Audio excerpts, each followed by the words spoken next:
संघर्ष टाइम्स, समस्या जनतेची, साथ आमची। माझं म्हणणं आहे, जर बोट बंद झालेला आहे, पोरं बाळा घेऊन जाईल सर, पण आत्महत्या करून जमून फायदा काय?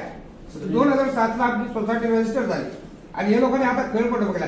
उलट तुम्ही आम्हाला सांगायला पाहिजे, आदिवासी बाला तुम्ही बोट बंद करा, उलट आम्हाला सपोर्ट करायला पाहिजे। त्याला सपोर्ट करून फायदा काय? त्याचा काय? पाली भुतिवली धरणग्रस्त शेतकरी आता आरपारच्या लढाईला सज्ज झाले आहेत। 40 वर्षांपासून फसवणूक झालेल्या या शेतकऱ्यांनी अखेर 24 मार्च पासून बेमुदत साखळी उपोषणाचा निर्णय घेतला आहे। शासनाच्या धोरणांवर संताप व्यक्त करत आता नाही तर कधीच नाही असं म्हणत ते रस्त्यावर उतरणार आहेत। 40 वर्षांपासून प्रलंबित धरण, मात्र शेतकऱ्यांना अजूनही पाणी नाही। शेतीसाठी पाणी नाही, मात्र उद्योगांसाठी दाणत, अशी काहीशी अवस्था आहे। कालव्यांची कामं रखडलेली आहेत, मग सरकार नक्की कुणाच्या बाजूने, असा सवाल उपस्थित केला जात आहे। पाली भुतिवली धरण हा लघु पाटबंधारे प्रकल्प म्हणजेच शेतीसाठीच पाणी पुरवठा करण्यासाठी उभारलेला प्रकल्प, पण प्रत्यक्षात काय होते? धरण आहे, पण 20 गावातील शेतकरी अजूनही पाण्यासाठी तडफडत आहेत। कालव्यांची कामं 40 वर्षांपासून रखडलेली आहेत। सिंचनाअभावी शेती करायची कशी? आणि आता या धरणाचं पाणी थेट तलोजा MIDCला द्यायचा निर्णय घेतलेला आहे। यामुळे संतप्त शेतकऱ्यांनी थेट शासनाला आव्हान दिलं आहे, आता उपोषणाशिवाय पर्याय नाही। दरम्यान शासन आणि शेतकऱ्यांची 20 मार्चला कर्जतमध्ये प्रांताधिकारी प्रकाश संगपाल यांच्या अध्यक्षतेखाली बैठक झाली। शेतकऱ्यांनी 24 मार्चपर्यंत लेखी निर्णयाची मागणी केली आहे। लेखी हमी न मिळाल्यास संघर्ष पेटणार हे नक्कीच। प्रशासनाकडून 13 मागण्यांवर सकारात्मक चर्चा सुरू असली तरी लेखी हमी मिळेपर्यंत शेतकरी शांत बसणार नाही। 24 मार्चपर्यंत ठोस निर्णय न घेतल्यास शेतकऱ्यांचे बेमुदत उपोषण अटळ आहे।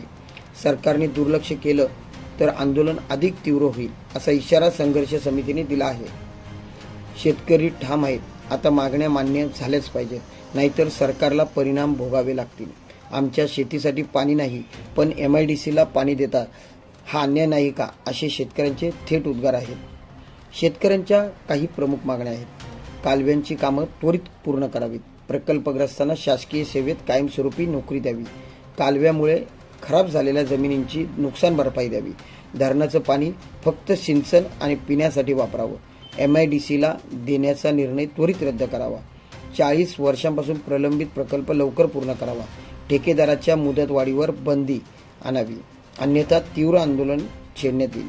धरणावर सुरू असलेली नौकाविहार सुविधा थांबवावी आदी मागण्या घेऊन शेतकरी संघर्ष करीत आहे।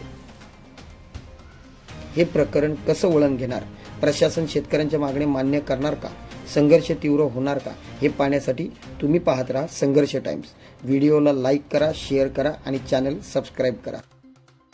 आदिवासी आम्ही हातावर कमवणारे माणसं आहे, पोरं बाळा घेऊन जाऊ, भले आत्महत्या 10-15 लोकांचे झाले तरी आपण करू, पण आम्हाला त्याच्यावर काय लोक आमचं पोट पाठ याचे खरं करतो। माझं म्हणणं आहे, जर बोट बंद झालेला आहे, पोरं बाळा घेऊन जाईल सर, पण आत्महत्या करून जमून फायदा काय? 2007 ला आपली सोसायटी रजिस्टर झाली आणि हे लोकांनी आता खेळपट बघला। उलट तुम्ही आम्हाला सांगायला पाहिजे, आदिवासी बाला तुम्ही बोट बंद करा, उलट आम्हाला सपोर्ट करायला पाहिजे। त्याला सपोर्ट करून फायदा काय? त्याचा काय? आम्ही भूमीत झालो, 100% भूमीले 4 जमीन लागायची, कमवून खायचे थोडं काहीच नाही। तुमच्या धंद्यावर परिणाम होतोय का? हा, होतो ना सर। काय होतंय? मच्छी मारू शकत नाही, आम्ही जाळी टाकू शकत नाही, त्या होड्या फिरवतात, मोठ्या मोठ्या बोटी आहेत, आम्ही करणार काय? जाळी कशी टाकणार? 2 पैसे कमवणार कसे? रिस्की काम आहे, स्पीडबोट आहे सगळं, स्पीडबोट।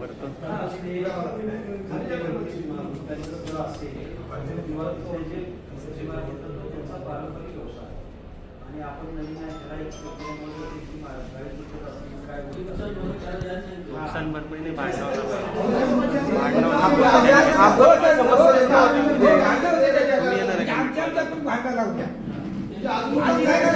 भांडण लावून देऊ नका, आमचा हे पण आहे। तुम्ही त्याला सपोर्ट करता, अजून त्याच्याकडून घेतो नुकसान भरपाई। त्याला सपोर्ट देऊ नका सर, बंद करा डायरेक्ट, बंद करा ना। एवढं स्थानिक लोक आम्ही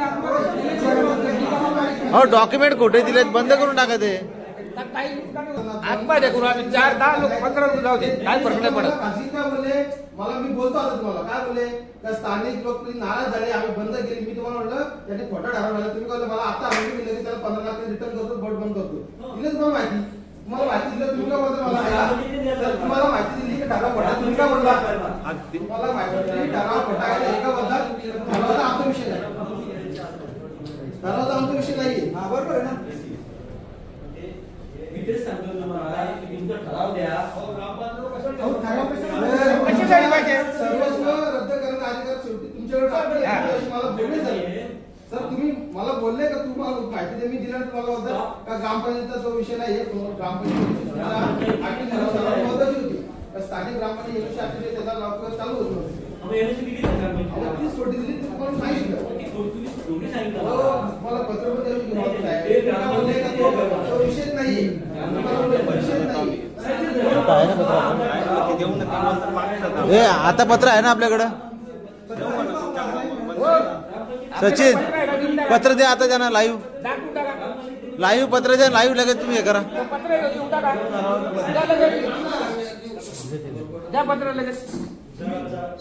लाईव्ह पत्र असेल ना ते.